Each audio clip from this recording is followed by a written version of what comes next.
You are an international keynote speaker, you're a best-selling author. How can I be this guy who says he's about elevating the level of gratitude on the planet, but I don't embody it in my life?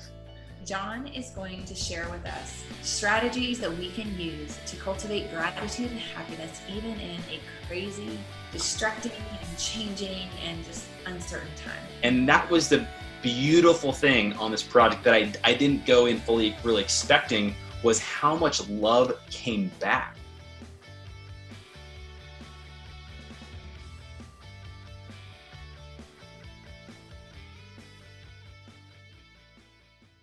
Well, let's go ahead and get started. We are so happy that you guys are all here. Today we are welcoming John Israel to the Think Time show, and I'm so excited that he is here. John is the founder and the Chief Gratitude Officer of Mr. Thank You. It is a consulting firm that is focused on client and employee retention.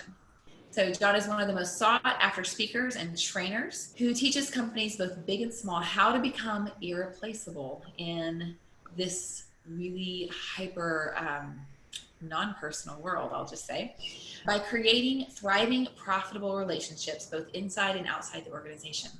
So in 2016, John started a personal social experiment around human connection that became a worldwide movement, a book, a TEDx talk, and it is titled The Mr. Thank You Project.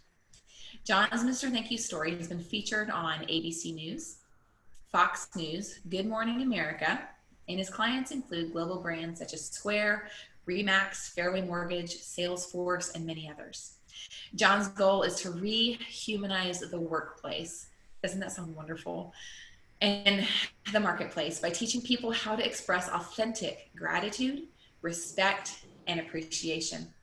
He lives in Plano, Texas with his wife, 3 children, and loyal Chihuahua. John is going to share with us strategies that we can use to cultivate gratitude and happiness, even in a crazy, distracting, and changing, and just uncertain time. So welcome, John. I'm so glad you're here. Thanks for having me, Christine. Absolutely. So can you just tell us, how did this story begin? How did you get into gratitude of all specialties in the world? Yeah, it's a great question. So funny thing back in, so just to kind of I'll go backwards and forwards. So starting at the end. So I am the founder of something called the Mr. Thank You Project, which is a global movement to inspire 74 million thank you cards written around the world.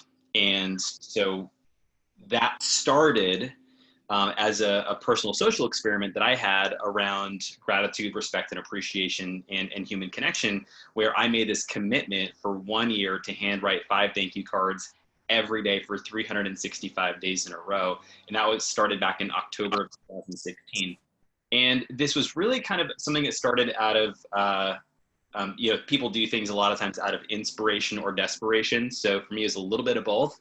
Back in 2016, what I did professionally was I was a gratitude salesman.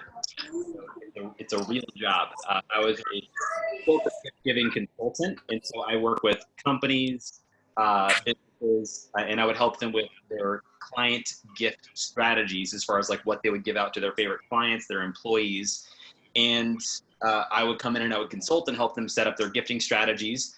And that's what I did for a living. So I literally helped people say thank you for a job. And it was a really amazing position. I loved it. But in 2016, things changed very quickly with some just significant life experiences. So we were living in Southern California at the time. We had our first child, Anderson.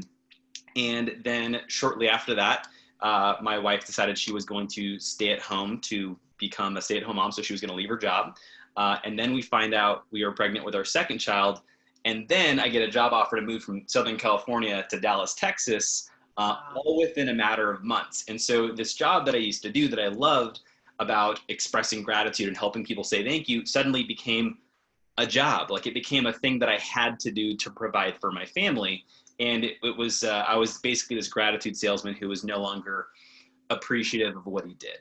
And I stumbled upon this TED Talk back in like September August of September of 2016 called Start With Why by Simon Sinek. And it was a really great talk. A lot of your listeners have probably listened to it. And if you haven't, I'll summarize what Simon preached in a very, like in 2 sentences. Simon talks about your why, and what he says is people don't care what you do, they care why you do it. And in business, people don't care what you sell, they care why you're selling it. So if you want to change your life and change your business, start with why.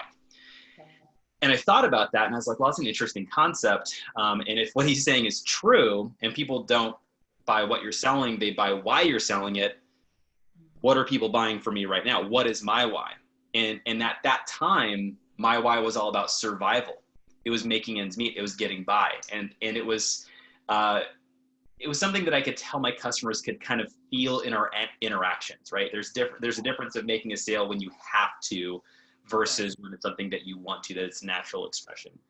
And so I started this project. So that's where the idea came of, well, what can I do to set up a why in my life?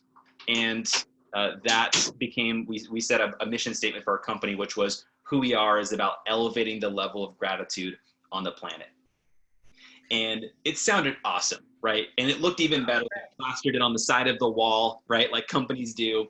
But there was a problem, and that problem comes in one of the best quotes I've ever heard by Ralph Waldo Emerson. And he says, excuse me, I cannot hear what you are saying because who you are speaks so loudly. And why that quote is relevant here is because you could go and ask 100 people who know John Israel, what do you know about him?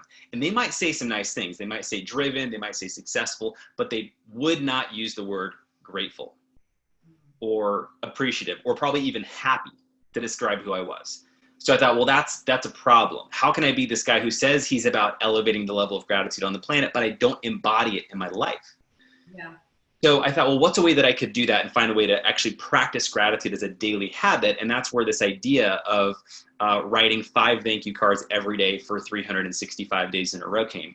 And there's a little bit more that came to like the figuring out of how many cards and all that. But like that's the kind of short piece of the story is that's what inspired it. I started the project on October 10th, 2016. And I was off and running. So I wrote 5 thank you cards every day for a year. And it was a really life-changing experience that really impacted myself, impacted my business, and obviously really impacted my family as well. Okay. Well, those are obviously my next questions. So what was that like? Let's start personally. What was that like personally to go through, 5 thank you notes a day? Like, I know what it's like for me when I sit down and write a thank you note. I think it's going to be 5 minutes and it ends up being 15, 20 minutes. It takes a long time to be thoughtful and to write the right words and to actually use your hands and paper and a pen. And, people don't do it anymore. And so what was it like for you personally and in your life?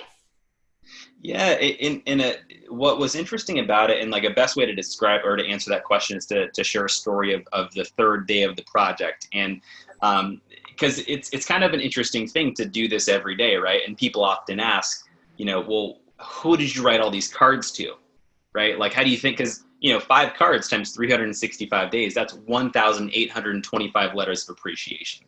Yeah. And one important thing to note for the listeners is that there were rules to the project. So number 1 is the cards had to be handwritten, so they couldn't be a text message, a video, an email, or anything. It had to be handwritten because, like you said, there's that thoughtfulness to it. There's like taking the time for it. Also, gratitude as a concept. What's interesting about gratitude? It's a reflective state. You have to literally, and this is one of the beautiful parts of it. Where it can almost be like a meditative practice because you have to stop what you're doing. You have to stop what you're thinking about and put your attention on something or someone and ask yourself, what do I love about this person? What do I love about them as far as like how they contribute to the world, what they've done for me? And after you think about it, then you express it and you emote it and you write it down. And all of those processes are really powerful in shifting our state. So that first piece of just having to stop, shift your focus and asking the question, what do I appreciate about this person? it's a really interesting thing that our experience of life is so off. Like the answers we get in life are often a result of the questions we ask. And it's really easy to say, well, what's wrong right now? What's wrong with what this person's doing? What's wrong with what my children are doing? What's wrong with what my spouse is doing? Or what's wrong with the economy? What's wrong with, right now and during this recording, there's the coronavirus, right? It's so easy to say, what's wrong right now? But what if it was a challenge that you took on every day to find what was right? And that's what the challenge was. And what an interesting part of that challenge was that I could write a max of 3 cards per any one person. So I couldn't write like 75 to my mother, although she might have enjoyed that. I could write a max of 3 that would count for the project. And every day reset at 0. So I couldn't write 35 thank you cards on Sunday. Every day had to be 5. I wanted it to be a daily practice. And the last rule was an interesting one where for any and every day that I missed, I would donate $1,000 to charity. Yeah. So there was a lot at stake every day. So it really was something that did become a daily practice. And what I was, I guess, kind of getting to is that I was boarding a plane in Los Angeles at the time. We still lived in California. Okay. Day 3 of the project, I'm boarding a plane. And again, that question comes up, which is like, well, who am I going to appreciate today? And as I board the plane, first people I think about are the pilots. And, I fly a lot, and every time I pray for safe travel, and to date, they've 100% delivered, and I can appreciate that. But I never really formally thanked them. So I said, okay, that's who I'm going to appreciate. I get on the plane. I asked the flight attendant for the names of the pilots, which I very quickly learned is a strange question. She had clearly never been asked this before. So I had to tell her I'm going to write him a thank you card. And she was like, oh, that's so sweet. Here you go. And which I thought was interesting. But they're probably like, oh. Yeah, right.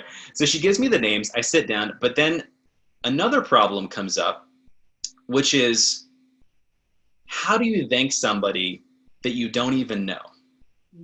Right? How do you appreciate somebody you've never actually met? And the root word, the word appreciate, comes from the Latin word appreciare, which literally translates to appraise or to set the value of a thing.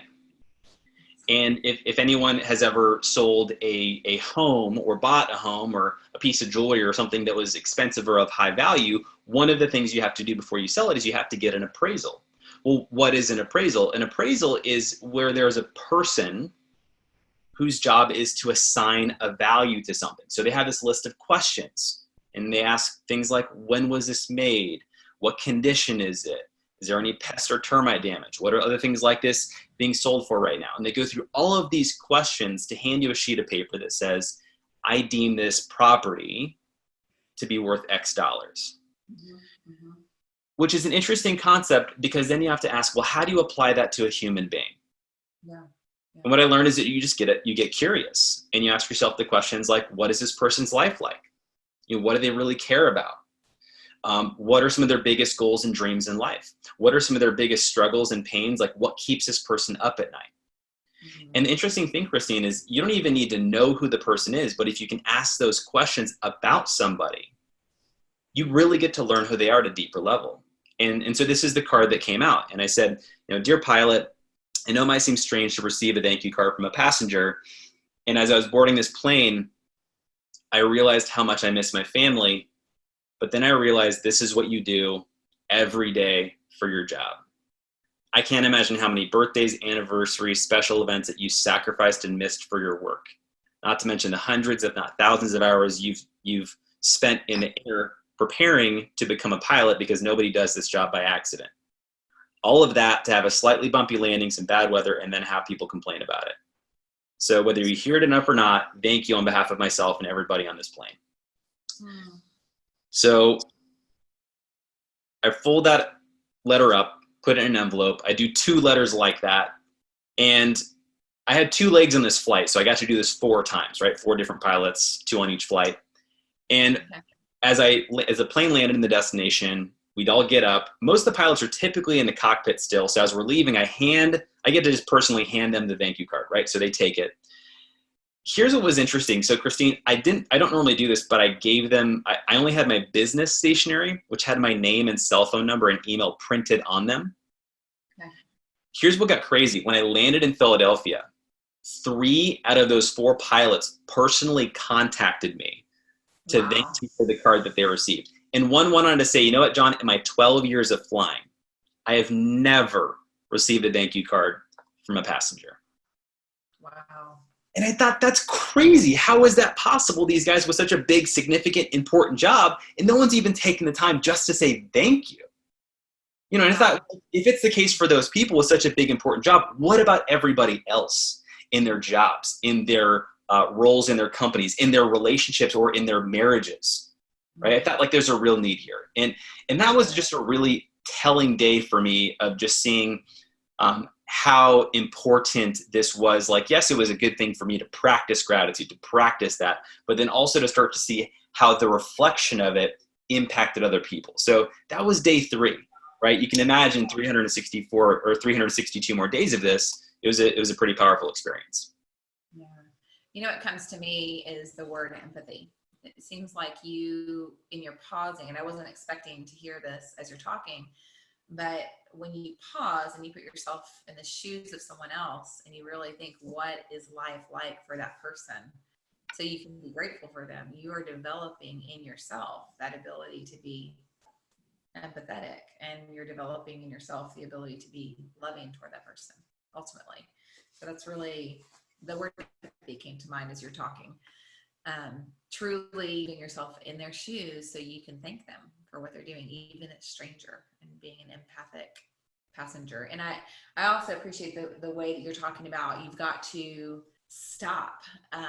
You have to stop what you're doing to challenge to find what is right in that person. And I wasn't expecting to talk at all, but there's a study done by Princeton that talks about, it's actually on the Good Samaritan. And they thought that the researchers were like, well, would people be more like the Good Samaritan if they studied the Good Samaritan in the Bible? And so they got some pastoral candidates. Have you heard this before? Have you heard this research? I think so, but go ahead and share it. Okay. So it's one of my favorite things. It keeps me moving forward in what we do. It's the pausing, stopping, and reflecting, and not being so busy and crazy that you can't live. Like, what you're doing is you're pausing your life, you're noticing, and you're engaging in someone else's life. And that is the core part of empathy. But I'll tell, for the listeners, I'll finish the story. So basically, there were researchers, and I think it's Princeton. I could be wrong, but I think it's Princeton. I heard the story from Daniel Goleman as he was speaking. And basically they were like, well, if these pastoral candidates had just studied the Good Samaritan, would they be more likely to be empathetic toward a stranger in need or in pain? And and so they literally had half of the pastoral seminary people study the Good Samaritan, and then half of them study like another biblical passage just on anything. And then they were to present their sermon or their talk or whatever it was to a group. And on the way from one building to the other, there was someone doubled over in pain, and just obviously in pain between point A and point B. And the researchers wanted to know which, would that increase their empathy for this person in pain? And the one variable that they had was their perception of being in a hurry. And so were these people, did they feel like they were in a hurry? And that was the one variable that stood out. It did not matter if they just studied the Good Samaritan. It did not matter if anything, but if they could they pause? Could they stop? And it was, am I in a hurry? And so I didn't think about how that would tie in with your gratitude piece, that whole piece of, you have to stop. If you're going to be grateful, you've got to stop, put yourself in a reflective position and be grateful, and then also do sympathy. So I don't know if that connects too well. Does that make sense to you? Absolutely. And I think that, when we came out with the book, right? So the book is titled The Mr. Thank You Project. One of the titles that I was toying with is actually called Barriers to a Grateful Heart. And really it comes down to what gets in the way of someone being grateful, what gets in the way of somebody being appreciative. And one of the things that we learn, it's being busy. Okay. Because when we're so busy doing things, we're always focused on what's next. What do I have to prepare for? Especially if you're a parent, right? You're thinking about your kids. Where are my kids? What are they doing? And so we're so forward thinking, which sounds good, right? But from the space of being grateful or being appreciative, they can't coexist that way. So that's where this becomes a really interesting concept of like, well, what is the purpose of life? Why are we doing all of this? And if one of those things that someone would say is like they have a value of being grateful, they have a value of happiness, then it would actually make sense to put a practice like this in place, because it's allowing you to intentionally pause, look at life, experience life, and be really present with what's beautiful and what's great. Which like sounds platitudinal. It sounds like, oh yeah, that's great, but try it. Like it's actually really hard. And so for me, like truth be told, like if I didn't have that commitment of having to cut a check for $1,000 a day for missing a day, I would have missed probably several days because I'm busy. I'm an entrepreneur. I'm a business person. I got clients to see. I got kids at home. I got things to, we're all busy. So the whole point is, well, what do you really want? You want to just work more, get more results, make more money, or do you actually want to appreciate what you have and where you're at? Yeah, I like that you said it sounds platitudinal. I was thinking about how to start this talk, and I was going to say something to the effect of, oh, that's so sweet. You're going to talk about gratitude. Just kind of like, but until you've applied it and you can see the difference, like I've been intentional in applying gratitude as a, in several ways, but one of the things that has struck me the most has been that it's impossible to be stressed and grateful at the same time. Is that right?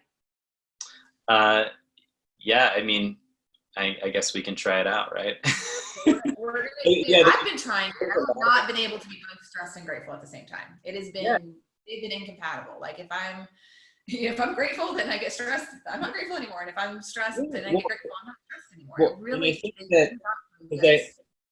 it's actually, I mean, now that I'm like thinking through your statement there, what I would agree, but I would also give like a reason why. Because when you look at those words of like the different, like grateful and stressed, what is stressed? Stress is like the opposite of grateful. It is actually thinking about things from what's wrong, what could happen, what's scary right now, right? So that absolutely is like the opposite. It's like instead of pausing, looking back and appreciating, it's looking forward and worrying, right? So it's like like if there's a spectrum, right, and there was grateful, you could definitely put stressed, right, or worried on the other end of it. The research on gratitude blows my mind. It is one of the most, it's the most interesting thing I've ever studied in my life. It is and you know more about this than I do, but I cannot believe the way that it changes a downward perspective to an upward perspective, low energy to high energy, just not hopeful to hopeful. All of these traits that are just so engaging and helping you move forward in your life and helping you move toward action. Like whenever you think about achieving your goals and moving toward action, you don't think, oh, I need to be grateful to be action oriented, but it is true. It puts you in a state. It takes you out of the fight, flight, or freeze and moves you straight into the state where you are getting the best thinking going to your brain so you can move forward. You are an international keynote speaker. You're a best-selling author. You are specialize in sales, which is an extension of giving gratitude, helping your clients express their gratitude. So professionally, talk about the implications of this in your professional life. How has that impacted your professional life? And then what experiences has it led to? Okay. So how has gratitude impacted, kind of like business relationships, or how did it impact business? How do they interact? Mm-hmm. Yeah, it's an interesting question. So there's a few different directions to take that. One is on the side of getting more business, and the other is on the side of pain. So I'm going to do them in that order. So one of the interesting things of becoming a grateful person, right? I mean, you could just like be grateful, but just be grateful, sitting at home with the journal and write down what you appreciate. You're a grateful person. There you go. But when it's other people's perception of you because of their experience with you, that's different. Right. And so one of the things, for example, is that we did, and so this was a really interesting stat, right? So there's a chapter in my book called The ROI of Gratitude.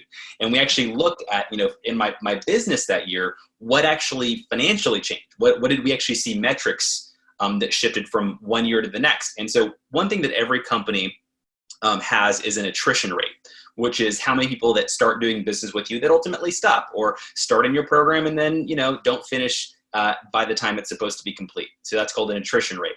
Every company has one. So mine at that time in my sales career was 4.5%, which at its peak and its worst, it was at 10% early in my career, but, got systems down, learned, customer experience stuff and got it down to 4.5%. Was very happy with that. Wasn't even a goal to see, can I lower that? Because naturally just some products don't work for certain people and that's completely fine. And what was interesting is the only thing that changed, because I had been in the same company for this, at that time, about 15 years, my process was pretty much the same the year before to this one. The only thing that changed was I made it a point that every customer that I finished a transaction with, I would immediately write a thank you card that night, and then I would mail it out to them. Because again, I had to write 5 every day. So every time I finish a sale, boom, write a card, send it out. And what we noticed was just by adding that one piece in with every customer, our attrition rate dropped from 4.5% to 2.5%. Wow. That's like a 40% drop in attrition, which when you translate that to not lost sales, it equaled to about $7,000 in additional revenue I earned that year purely for a lack of cancellations. Wow. It was crazy. And when I started to think about well, why is that happening? And I think that what shows up is, with sales or with business, sales can happen at the speed of trust. The higher the level of trust, the faster the sale can happen. There's less rapport building. There's less things that need to go when there's a high level of trust. And on the opposite side, when there's not enough trust, it takes a lot more of a longer sales cycle, sales process. So, but on the other side of sometimes people get a product and then they have what's called buyer's remorse. It's a very natural human tendency when you buy something and then just immediately later, was that a good decision? Should we have done that? I don't know, maybe we should have waited. So here's the interesting thing. Everybody always feels that, but just imagine that you bought something, anything. You bought a car, you bought a piece of jewelry, you bought something that you wanted for your house, and it's a big purchase. And you're now coming home and you're thinking, I don't know, should we have done that? Might have been a little bit too much. Maybe we should think about taking it back. And then suddenly a thank you card shows up from the store or from the salesperson who worked with you. And you open it up and it's this personalized letter that says, hey, Christine, just wanted to say, thank you so much for stopping by Home Depot to buy all that furniture to fill out your patio. I know we spent a lot of time together and I really appreciated you telling me all about your kids and everything that you guys are working on in the house. And we really hope this furniture works out well for you. If you ever need anything else, let us know over at Home Depot. We're always here to help. Sincerely, Jim, the salesman, right? Imagine you got that and what you were just thinking was, man, maybe we overbought what we just spent. But then you get that card and suddenly you're like, who in the heck does this? Yeah. Only somebody that I could really, truly trust that has my best interest at heart. And so number one, naturally, people have a higher level of trust for somebody who takes the time to do that. Because who would do that except for somebody who really cares about you? Because it takes time. Everybody knows that everyone's busy. So that's one piece. The other part that we found was that in the process of writing these letters, I would also, in every order or every thank you card, I would put, if you have any questions, problems, or when you're ready for more, let me know. And I put my cell phone number and my email. So what would happen is we actually found that a majority of clients who might have canceled actually called me first, allowed us to troubleshoot the problem, fix the error, whether we dropped the order down or we helped them with whatever their concern was, and then we got to save the sale. So it was a really fascinating thing that we noticed, that it actually really hit several things very positively in that customer relationship. So there's another piece to that, but I want to pause myself in case you had any questions on that. Yeah, that's really, I'm just enjoying this insight. This is really interesting. So it lowered the attrition rate. Yep. You saw a raise, because you didn't have the lost sales, you had a rise in your revenue. And then the trust went up. And so people were able to basically think, okay, well, I trust you, therefore I'm going to give you another shot, even if I have a problem. Yeah. And it's also one of those things that becomes talk aboutable. Because how many people get a personal, and by the way, and there's a difference of just a thank you card and a true gratitude letter, where it's not just thanks for coming by and visiting Home Depot, sincerely the Home Depot team, right? It'd be like, all right, cool. You would probably throw it away. Okay.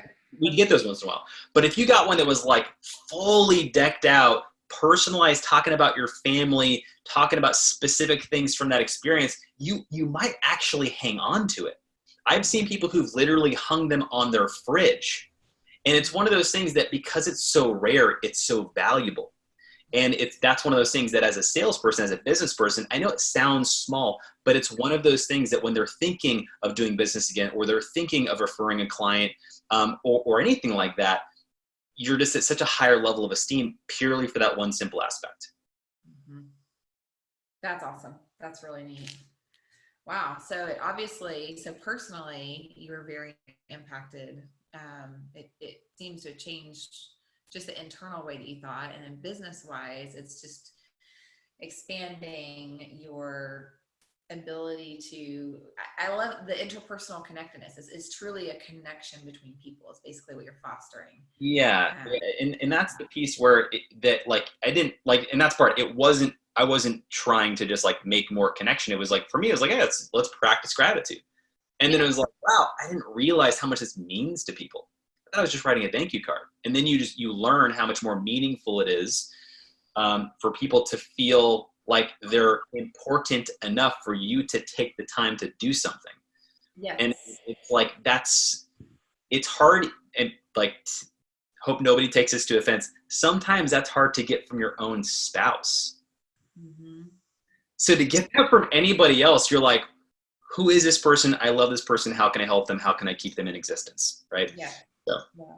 And I feel like, so often we're going through the world and each person feels that they're valuable. That's why you get, so upset if somebody cuts you off. You're like, there's this automatic response of like, I'm valuable. People just in general just know, and every person is valuable. And so to have that, but so much of the world basically almost acts like you're a number. You get in line, you do this, you check it off.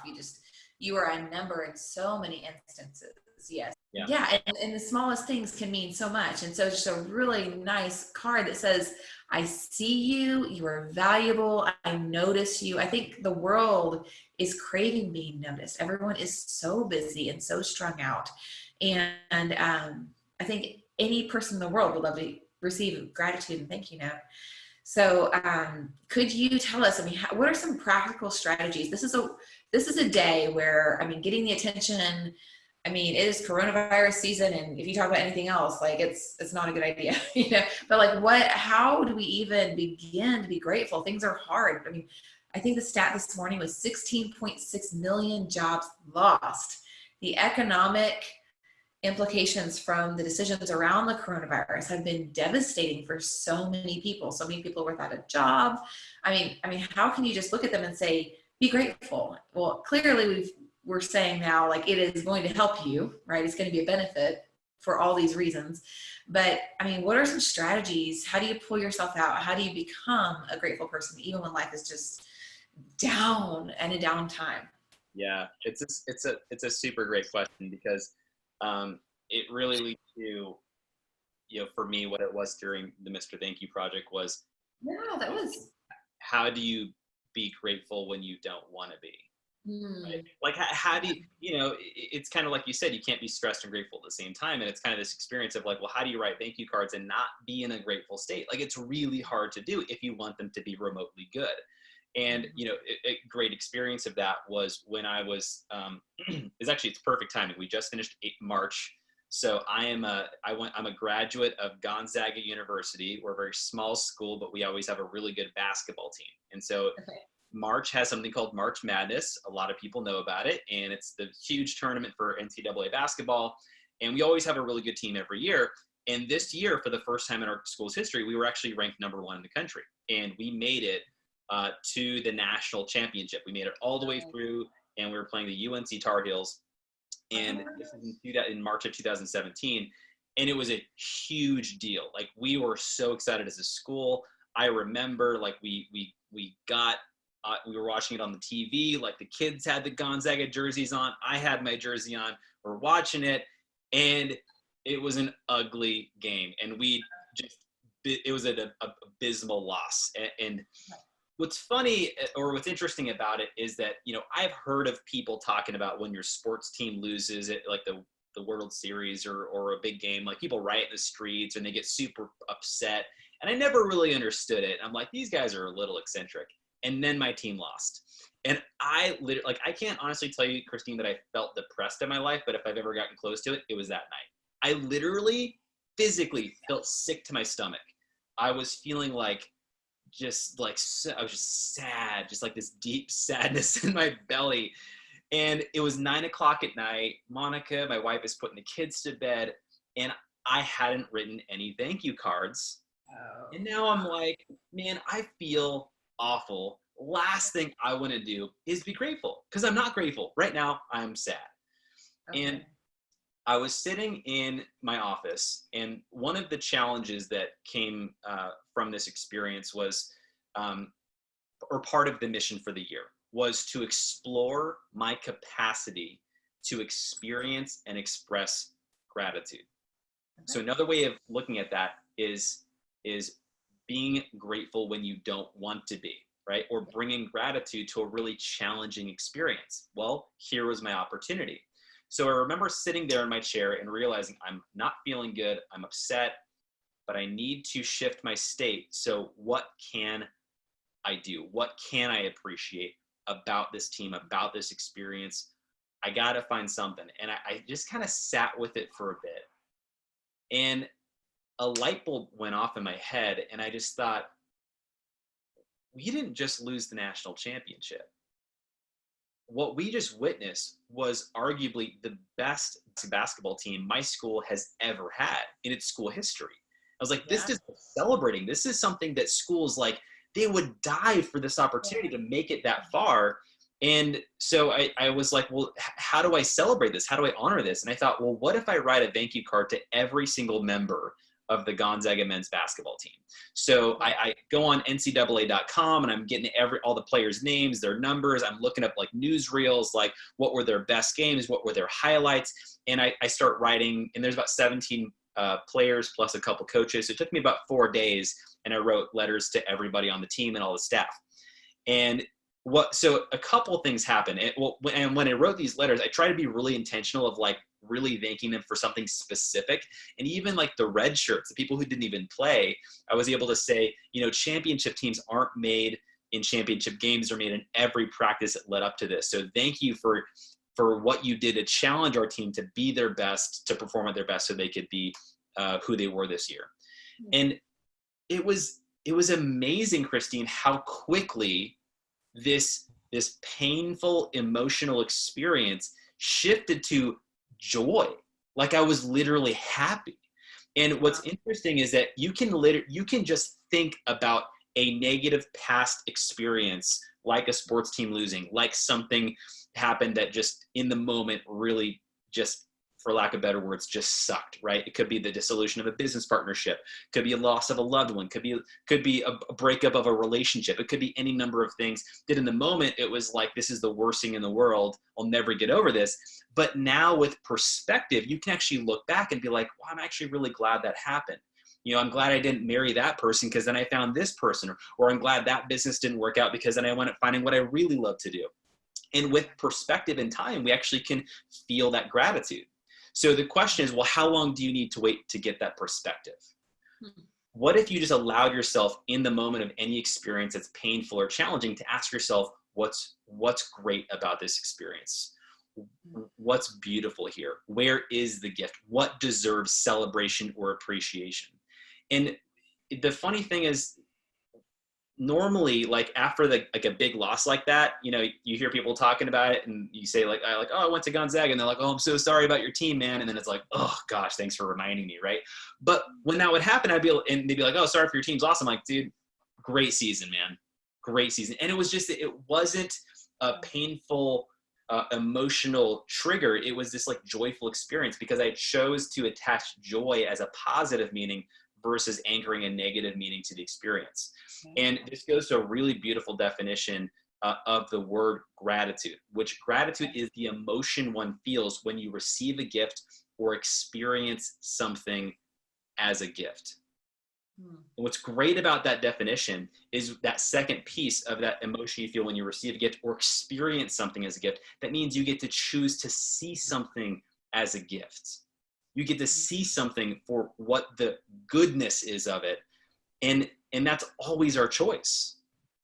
And so what I would encourage people, especially during this time, is while there are, I mean, I'm very fortunate that I didn't, we've lost some clients. Like I'm not going to say we didn't lose any business, because we absolutely have. As a keynote speaker, I mean, you can imagine everything I was doing has basically been canceled on that front. But I've got other business stuff that we do that we're still good. But for some people who lost everything, lost their job, don't even know how they're going to pay their bills, like, I'm not going to just say, cheer up and be grateful. I mean, some things, by the way, Christine, they require processing. They require time to just be with the emotion, to be with the pain. I remember, a year after the Mr. Thank You project was over, we had a miscarriage. And that, for like, I mean, I won't say this is the fact, but like, I almost feel like I took it harder than my wife. I was distraught. And I remember like all this wisdom I had, being grateful wasn't appropriate in that moment. What was appropriate was to process the pain, to experience it all, and I'm grateful for that time that I gave myself. I canceled everything in my schedule for like 2 weeks just to be with my family and be home and to experience everything that I needed to. So some things just need time to process. So I'm not saying right now, today, this moment, find the gratitude in it. The more traumatic the experience, sometimes the more time it takes to get that perspective. But what's there is to know that it's possible. And what I would also challenge our listeners to think is, look at experiences that you had in the past that you haven't allowed yourself to find the gift in, that are still painful for you. And I would encourage you to think, where is the gift? Where is the positive benefit that I'm experiencing now because I went through that? And I think if you do that, you're going to find some really amazing things, and you're going to shift. You're going to notice how things shift internally, and you can find what there is to be grateful for. Yeah. Can I tell you the last part of that story, Christine? I know I went a little long on that last piece, but can I tell you the best part of the story? Yes, absolutely. So here was the interesting part. I had basically forgotten I did that. Like, I did it, it was great, and then like I just move on with life because I'm still living, right? Still married, got kids, got work to do. 2 months go by. May 21st, my birthday. I'm going to dinner with my wife. My sister comes, we got our kids, and my wife Monica pulls out a letter and she says, "Oh, you got this in the mail today." And I look, and it's actually a letter from Gonzaga men's basketball. And I'm like, no freaking way. And I open it up, and it's a handwritten letter from the head coach of Gonzaga University, Mark Few. And in that letter, he expresses his appreciation for me as an alumni, as a human being who took the time to acknowledge and appreciate everybody on the team. And by the way, I have that letter. It's on if you're watching this, I don't know if you can see it, but that's my gratitude wall. So those are all the cards that I've received back since starting the Mr. Thank You project. Because when you write 1,800 thank you cards, you get a couple in return. It's kind of an interesting thing. But if you see, there's actually a letter that says Zags on it. So that's actually the letter that I got from the head coach. And it was this experience, Christine, that like I didn't ask for it. I didn't say I would love to hear back from you. And that's the thing, is like, when people start to view this as like a way to elicit a response, you miss the point. The point of gratitude, especially on the point of the experience of a gift, it's also giving a gift. Yeah. And you get a gift is something by definition that's given with nothing expected in return. And that was the beautiful thing on this project that I didn't go in fully really expecting, was how much love came back when you choose to live this way. And again, not just be grateful internally, right? I can sit down every day and write down what I'm grateful for. But if that doesn't change our relationship, it doesn't change our relationship. Yeah. But by being an appreciative person, that affects your connections with people. And they just show up and they love on you harder than you ever thought possible. And it really helped us create the community that we now get to live in. That's awesome. That's really neat. Well, I tell you what, I had the privilege of having you and your wife and your darling family over for lunch one time. And I can say, from my perspective as a hostess, having people who are constantly thinking, what's good about this? You can tell at the table, it's so awesome. And usually you have people over and you're like, oh, I hope it's good enough. Hope this is okay. I hope everything. But it was just like, oh, they're constantly looking for the good in this. This is great. It was an awesome experience, because it just really set me at ease just to be like, oh, well, no matter what happens, we'll just be grateful for what is grateful, whatever is great. And it was a qualitatively different experience for me. Just knowing that, knowing you and knowing your wife and knowing Monica, just that you guys, and I would say, years later, after you've been practicing this for 4 years, it does come to mind when you interact with people. It's like, wow, that is a grateful person. Like, that wasn't where you started, but after 4 years of practicing this regular practice of gratitude, the aura around you and your family and the contentedness that you just have, it shows it's different, and you guys stand out, and it's a privilege and a blessing to be around y'all. And so that's pretty neat to say from my perspective how you can set other people at ease and make their experience qualitatively different around you. So for you guys that are in the room as well, I want to invite you to the chat. Can everybody see the chat window? Go ahead and send some questions for John. Do you guys have any questions? I meant to tell you ahead of time that we're going to do that, and I hope that's okay for me to add it on. Let me make sure this is showing. Okay, good. I've got a chat here. Okay, so what is the biggest block to gratitude? Okay, so there are two pieces here. So I don't know when Keith, that question's from Keith, so I don't know when he jumped on. One of the pieces we mentioned was being busy, right? Yeah. When we're busy, mm-hmm. It's not consistent with what it takes to be grateful. Because again, gratitude is a reflective state, so you have to pause, consider something, and ask and find the good, right? And reflect on that. That's what gratitude is. So when we're busy, we're always thinking in the future, and we're not thinking about the moment. So that's one barrier, which is busy. The second one, which is really interesting, is resentment. Okay. When we have resentment towards another person, it's really hard to be grateful. So this is actually part of the story I didn't finish on the gratitude as it relates to business component. So this is a really interesting thing. So what I practiced doing was I had a huge database of clients that I'd worked with for years, and I have something called my gold group, right? My gold group are my best clients I've worked with over the years. And I do little extra things for them. So I was like, okay, well, I'm going to take the time. I'm going to write a letter to all of my best clients. Makes sense, right? Well, in doing that, I was going through my list and I got to a name that used to be a really great client, but then we had a really bad falling out when there was like a problem with one of her orders and something. And it's kind of like this back and forth, like, I was trying to be helpful to do something. And so I went a little above and beyond on something, but it was going to be late, but I didn't tell her it was going to be late. So she got upset that it was late. So then she canceled, and she got really angry at me that I didn't communicate that it was late. So like, anyways, there's a whole thing that like, it was a great relationship. That was basically like, she wouldn't even respond to my text messages anymore. Like, she just did not like John Israel, which, oh my gosh, people cannot like you. You're not going to die. But it sucked. It didn't feel good because I really enjoyed her as a person. But here's the interesting thing: when I saw her name on my list of like writing cards to, I was upset. I was like, damn it. I was like, last thing I want to do is thank her, right? And even if I did, she'd probably be like, what? Like, just throw it in the trash, right? And even part of me was like, I have nothing to be grateful for her. She was being unreasonable with what she expected and what she thought, and I was trying to help her. So I was resentful.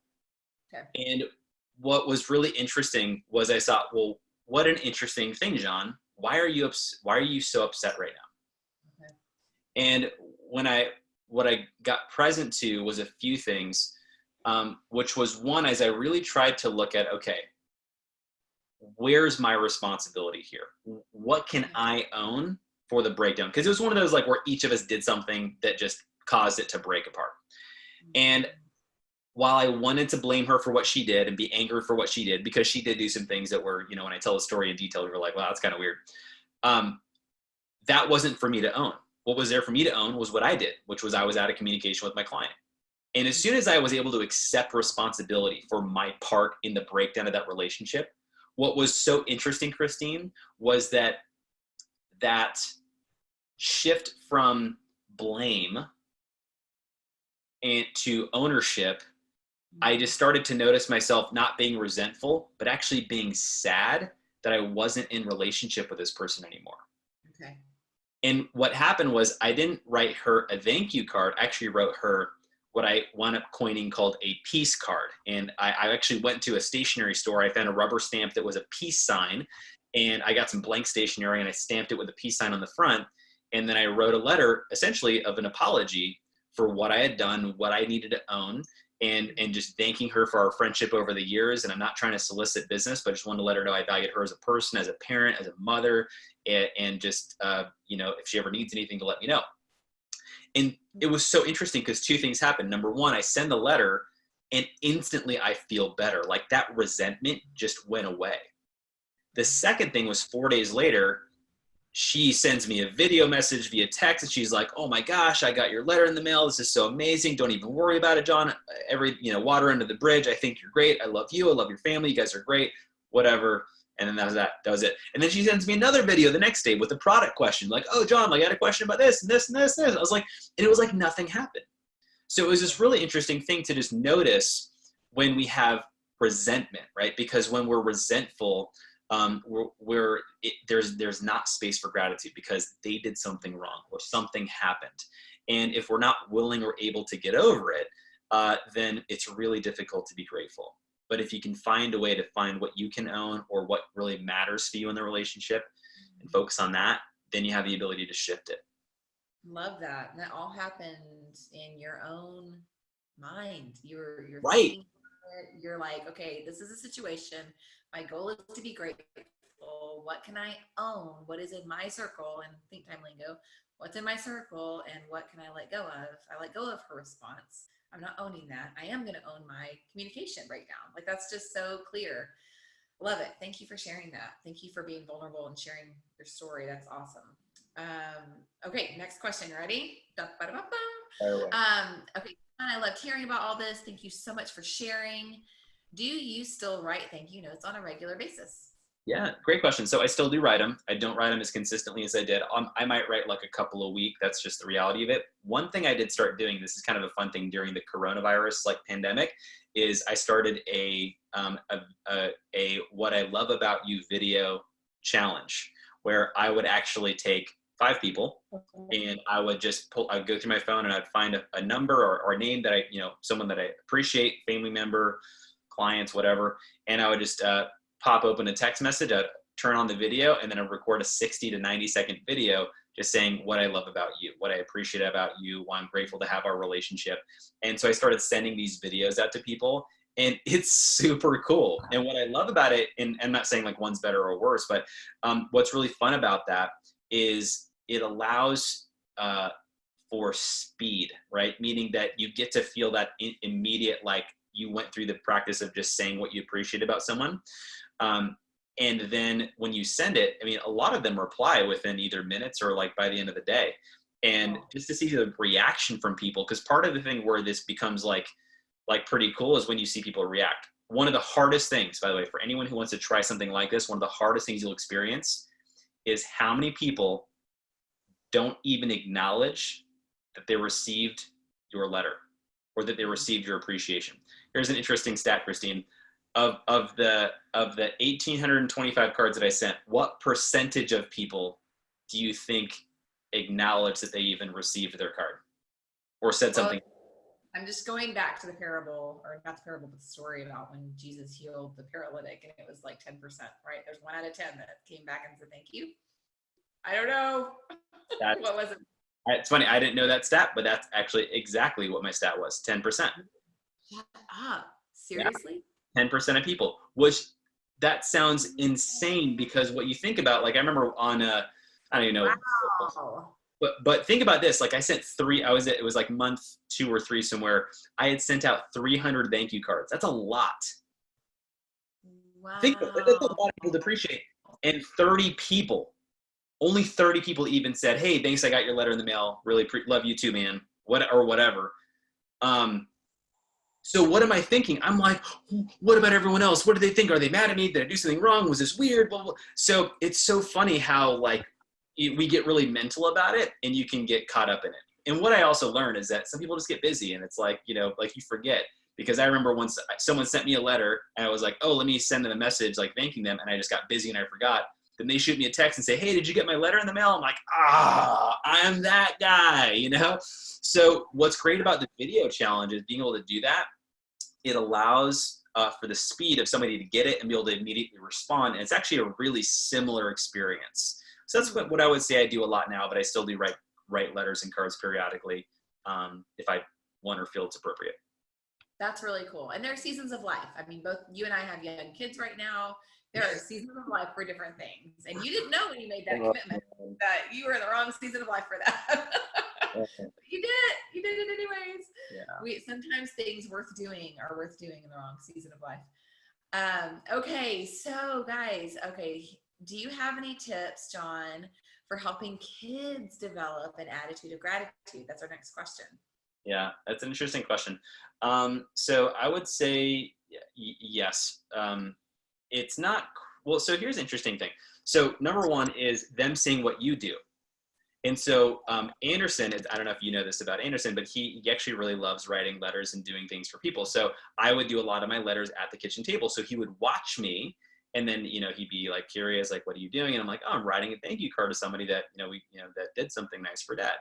And then so he's like, I want to write a letter to somebody, and he can only paint a picture. So like this kid, if he ever has like a paper out, like he's going to be like a millionaire on our block, because what he did was he just painted all these pictures, and he would just like on his little tricycle, go up to all of our neighbors' houses and just put like a picture that he painted into their mailbox. And it was just like this really cool thing. And it's just like, he just wanted to just be a grateful little kid and just do something nice for people. So I thought that was neat. And that's one piece, having them watch you. And the other thing was, we make it a daily practice, right? So at the end of when we say our prayers, or our prayer at dinner time, the question is, what are you grateful for? And, our 3-year-old says dump trucks and trains and trash trucks. And so, sometimes it's like, they'll say something really cute, but they're kind of learning it, right? And this is, by the way, this is actually, because parents can actually nitpick their kids pretty hard on this, but you got to keep in mind, gratitude is a reflective state. You have to pause and think about the past and add positive meaning. That's really hard to do for a little kid. Okay. It really, really is. So doesn't mean to not do it. It's a good practice to bring up just for them to learn the process. But I think that that's where, in my book, one of the first couple sentences, I think it says, you can't, you don't have to teach a kid to be happy, but you do need to teach them to say thank you. Mm-hmm. Because happiness is a natural state. You just be happy. Gratitude is a reflective state. You have to pause, think, and then do something about it. Write it down, express it, experience it, whatever. So it's a little bit, it can be challenging for kids, but it's a good practice to do with them, writing cards with them, with whoever they got Christmas gifts or birthday gifts from. I also think, by the way, for some kids, it's even easier to just have them do a video and then send that video of gratitude to grandma or grandpa. It's actually pretty awesome. People appreciate that. So that's what I would do. So practice it with them, ask them what they're grateful for. Also, don't get too hard on them for the fact that they don't quite get it yet.